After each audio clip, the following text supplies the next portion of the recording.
Right, so here's the deal. We're in the age of information.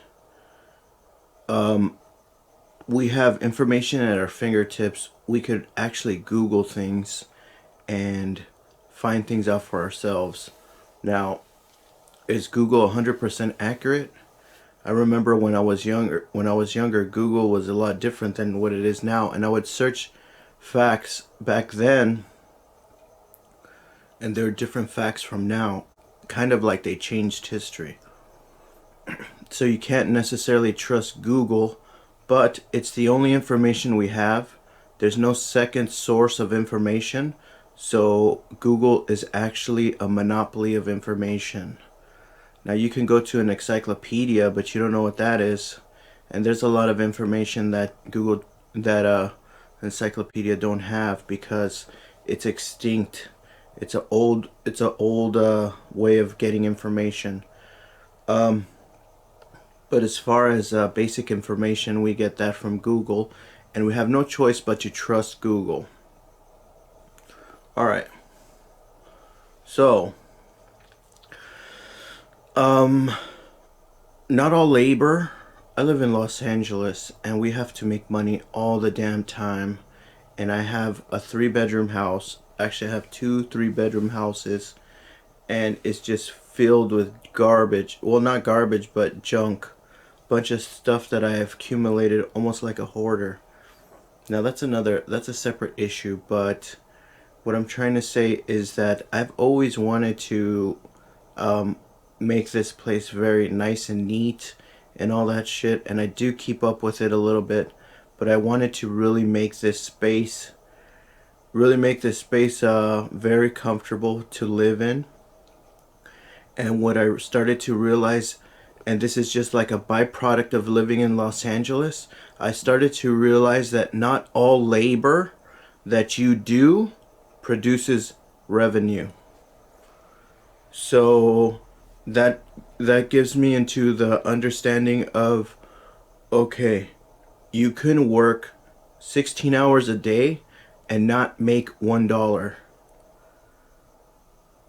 Let's say I clean my yard. Let's say I cut my grass. Let's say I start digging. Let's say I start organizing things very, very carefully in my house. That is all negative revenue. It's actually an opportunity cost that makes me zero money.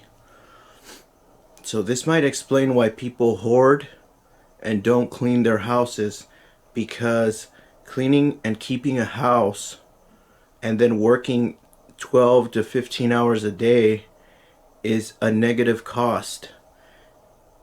If I cut my grass, I'm not making any damn money. And the thing is, I notice also in business, you can work in business. Let's say you have a business that sells teacups, right? And you make teacups every freaking day, right? Out of porcelain or whatever.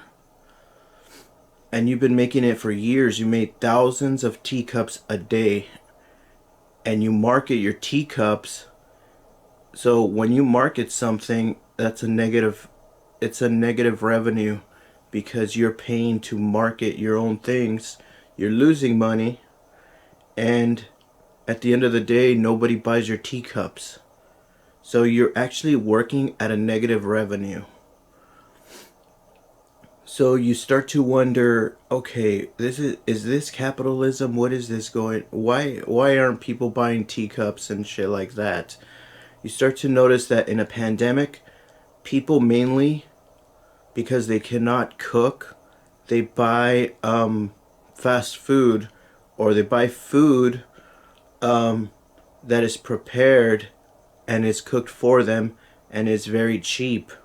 Like they'll go to a taco truck and they'll get like a burrito for $6, or they'll go to Chick-fil-A and they'll get a meal for like $12, or they'll go. Mostly, what I'm seeing is that people that work in LA, they only buy. They're making so little money that they're actually only buying food. They're not really buying, let's say, teacups, right? They're not buying decor for their homes. If they do buy furniture, it's furniture that they need, like a bed or like a dresser or something that will help them organize their space. So you're starting to see that, okay, so we're right now in a pandemic or in a society where the economy is not really that thriving because people are basically only buying the basic amenities. And unless you're in the food industry or in the repair industry or in the medical industry or in things that are already established like the law, the judicial industry or law industry, then you're not really making money. I mean, you can sell surfboards in California, but not everybody is buying surfboards, right? And even if you inflate your prices, people will still not buy them. So, this is one thing that we do not have figured out in the economy. We realize that, you know what, in capitalism, they say you need to provide value for a person. Well, what value does, uh, in reality, what value, let me give you an example. What value does Bella Porsche give to people? Just entertains them or annoys them for like 15 minutes and she makes money. So is that added value to the economy? Is that added value to the United States of America because we have Bella Porsche?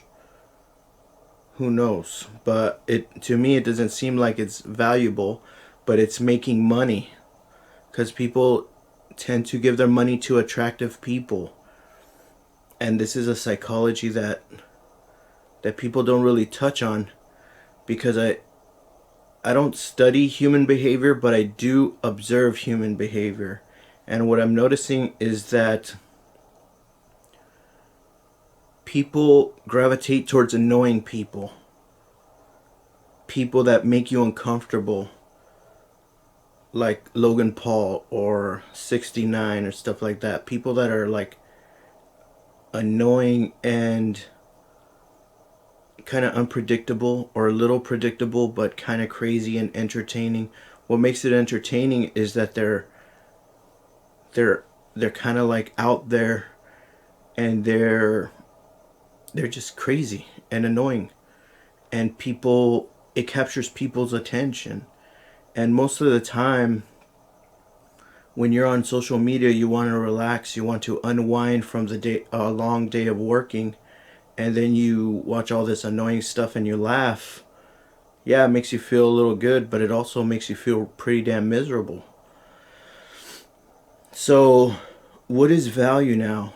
Is acting like a freaking annoying prick valuable?